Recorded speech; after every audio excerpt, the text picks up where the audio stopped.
Selamat datang Skala News di kantor KPPU. Saya Muhammad Sarakawi Raup, Ketua Komisi Pengawas Persaingan Usaha Republik Indonesia.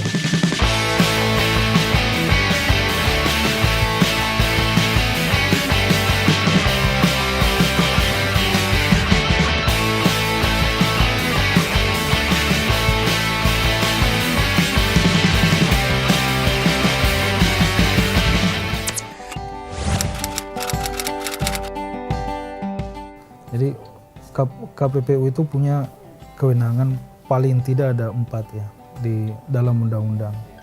Yang pertama, kita itu oleh undang-undang diberi kewenangan untuk melakukan penegakan hukum persaingan usaha. Jadi setiap pelanggaran persaingan usaha, undang-undang memerintahkan KPPU untuk melakukan penegakan hukum terhadap itu. Kemudian yang kedua, KPPU oleh undang-undang juga diberikan kewenangan untuk memberikan semacam saran dan pertimbangan kepada pemerintah. Nah, ini yang kita sebut sebagai kewenangan untuk melakukan advokasi kebijakan. Nah, yang ketiga, KPPU juga memiliki kewenangan untuk mengontrol semua proses merger dan akuisisi di Indonesia, khususnya kegiatan merger dan akuisisi yang memiliki dampak terhadap kegiatan ekonomi nasional. Makanya ada threshold yang kita tetapkan. Jadi prinsipnya yang dapat memberikan dampak terhadap kegiatan ekonomi kita secara nasional. Kemudian yang keempat, KPPU juga diberikan kewenangan oleh undang-undang yang lain. Ini bersumber dari Undang-Undang Usaha Kecil dan Menengah untuk mengawasi proses kemitraan. Jadi ketika ada hubungan antara pengusaha kecil dengan pengusaha besar, dan dalam konteks hubungan ini ada semacam penyalahgunaan posisi oleh yang besar terhadap yang kecil, maupun sebaliknya yang kecil terhadap yang besar. Nah, ini KPPU akan melakukan juga penegakan hukum terhadap itu. Nah, 4 ini yang menjadi kewenangan dasar kita di KPPU. Nah, yang pertama ya, permasalahan kita ya pasti secara internal ya. Nah, pertama, kelembagaan KPPU yang memang sampai sekarang belum begitu kuat. Nah, kemudian yang kedua ya, ini dengan jumlah perkara yang begitu banyak atau jumlah permasalahan yang begitu besar, nah tentu kita juga ikut terkendala terkait dengan ketersediaan atau dukungan sumber daya manusia. Nah, yang ketiga saya kira ini juga penting sekali terkait dengan pembiayaan. Nah, ini yang kita harapkan dukungan dari pemerintah ya maupun dari parlemen. Nah, saya kira 3 ini yang paling pokok ya. Ya, selain memang kewenangan kita ya, kewenangan untuk melakukan misalnya investigasi dengan ya, kita nggak minta untuk melakukan penyadapan, tapi paling tidak kita diberikan kewenangan untuk menggeledah. Karena sampai saat ini kan KPPU juga nggak punya kewenangan menggeledah. Nah, sekarang padahal di mana-mana ya persekongkolan itu kan sulit ya untuk dibuktikan. Karena prinsipnya ya tidak ada kartel yang dinyatakan secara terbuka. Nah, sehingga ini butuh kewenangan lebih untuk melakukan investigasi terhadap itu. Nah, kalau dalam 2 tahun terakhir ya, saya kira salah satu perkara yang kita tangani dan itu efeknya langsung ke masyarakat ya. Satu, soal bawang putih. Nah, itu tahun 2013 khusus pada bulan Februari Maret, harga bawang putih di Indonesia itu kan sempat mencapai 125.000. Yang normalnya itu hanya 25.000. Nah, atas kenaikan harga yang begitu eksesif, KPPU kemudian melakukan penelitian dan investigasi terhadap dugaan adanya praktek kartel yang menyebabkan terjadinya kenaikan harga secara eksesif itu.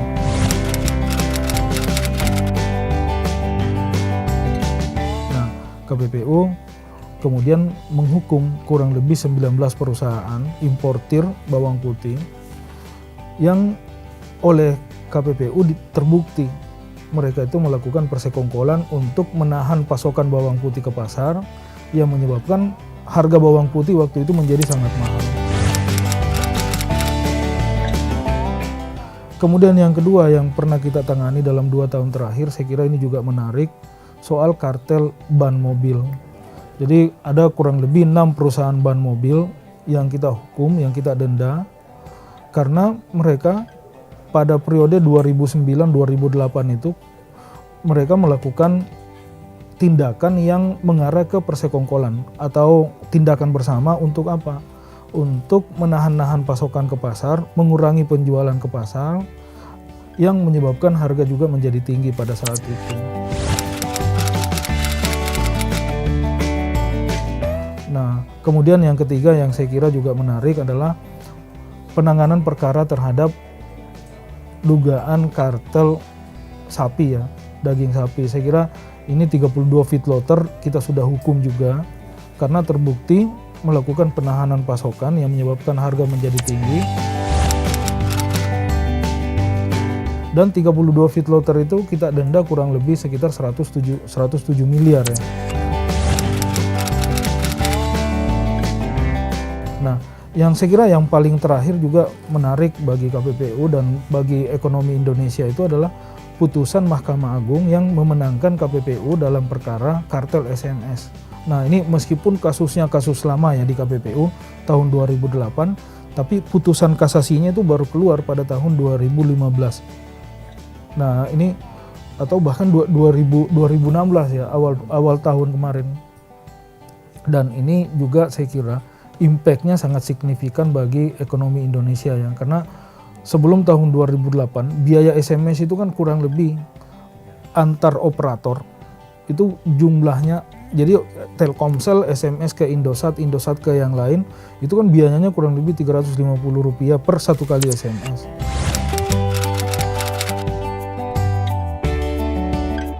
Nah, kenapa kok biayanya mahal seperti itu? Nah, ternyata biaya yang tinggi itu disebabkan karena ada kesepakatan antar operator yang mengenakan biaya interkoneksi sebesar Rp350 per satu kali SMS itu.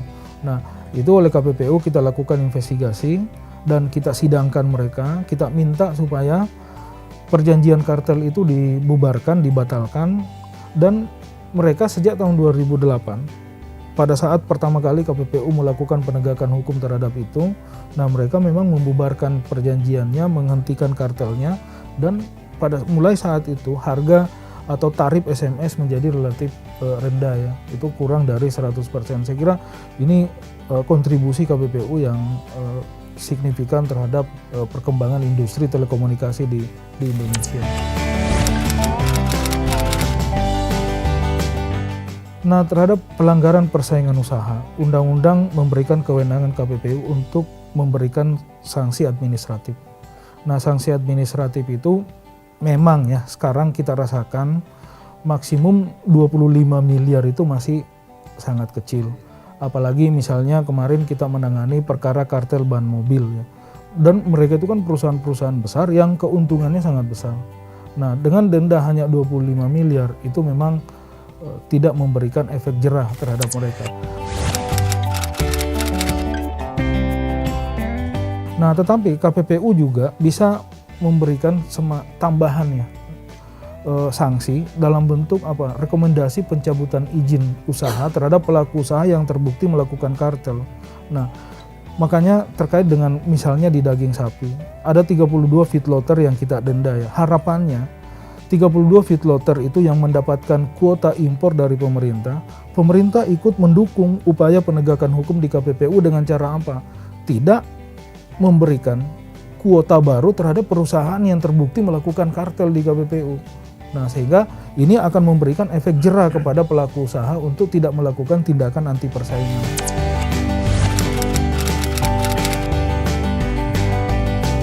Nah, persoalan kartel di Indonesia ini terbentuk ya lebih banyak karena faktor regulasi yang kurang pas. Misalnya di daging sapi. Kenapa terjadi persekongkolan antar 32 feedlotter untuk menahan pasokan ke pasar? Karena waktu itu 2009 ada kebijakan pemerintah untuk mendorong ke arah swasembada daging sapi. Padahal pada tahun 2009 kita itu masih mengimpor kurang lebih 60% dari kebutuhan daging sapi nasional. Per definisi, swasembada daging sapi itu adalah kalau kurang dari 10% kebutuhan daging sapi suatu negara diimpor, lebih dari 90% dipasok dari pasokan sapi lokal. Nah artinya kalau 2009 diumumkan keinginan untuk swasembada kemudian dicapai pada tahun 2014 hanya dalam jangka waktu 5 tahun, maka waktu itu pemerintah harus menurunkan impor sapi, baik daging sapi segar maupun sapi bakalan ke Indonesia itu kurang lebih 10% per tahun selama 5 tahun. Sehingga pada tahun 2014 impor kita itu turun menjadi turun sebesar 50%, sehingga tinggal kurang dari 10%. Puncaknya itu tahun 2015 kemarin pada saat KPPU melakukan investigasi terhadap dugaan kartel daging sapi ini, harga daging sapi kita itu menyentuh angka 130 bahkan 140 ribu rupiah per kilogramnya. Nah, pembentukan kartel ini kenapa kok bisa sampai memuncak di tahun 2015? Karena lagi-lagi ada kebijakan pemerintah yang mengurangi kuota impor daging sapi dari 750 ribu ekor sapi bakalan menjadi hanya sekitar 350 ribu ekor atau 400 ribu ekor. Nah, ini pengurangan 300 ribu sampai 400 ribu ekor sapi bakalan kalau tidak dibarengi dengan pasokan sapi lokal yang cukup, ya implikasinya pasti pada harga yang tinggi. Nah, oleh pedagang, oleh feedlotter direspon dengan melakukan rescheduling pasokan sapi ke RPH ke retailer. Itulah yang membuat harga menjadi sangat eksesif pada tahun 2015 dan KPPU melakukan investigasi terhadap itu.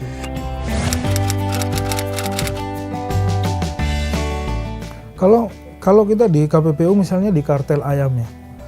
Kartel ayam ini ada 12 perusahaan besar dan saya kira ini yang terbesar di Indonesia ya, yang kita lagi perkarakan, yang kita lagi sidangkan dalam kasus dugaan kartel daging ayam itu. Nah, bahkan 2 perusahaan yang saya kira sangat besar ya di Indonesia menguasai kurang lebih 80% pasar domestik kita untuk ayam potong, mulai dari hulu ke hilir, ini sedang kita perkarakan di KPPU. Sehingga tidak benar bahwa kita hanya melakukan penyelidikan terhadap perusahaan-perusahaan kecil. Justru di KPPU yang kecil itu dikecualikan. Kita fokus ke yang besar-besar.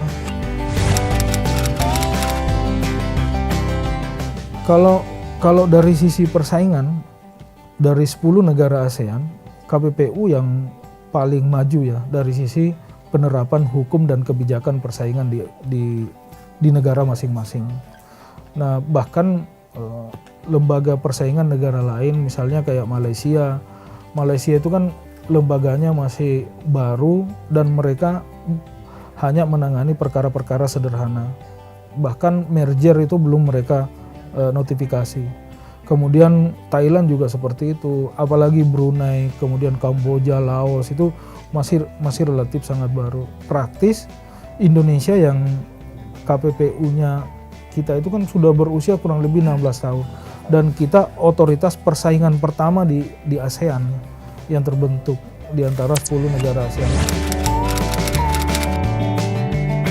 Makanya ke depan untuk isu-isu persaingan, KPPU ingin berperan sebagai lead ya, sebagai pemimpin lah di dalam penanganan atau implementasi hukum dan kebijakan persaingan.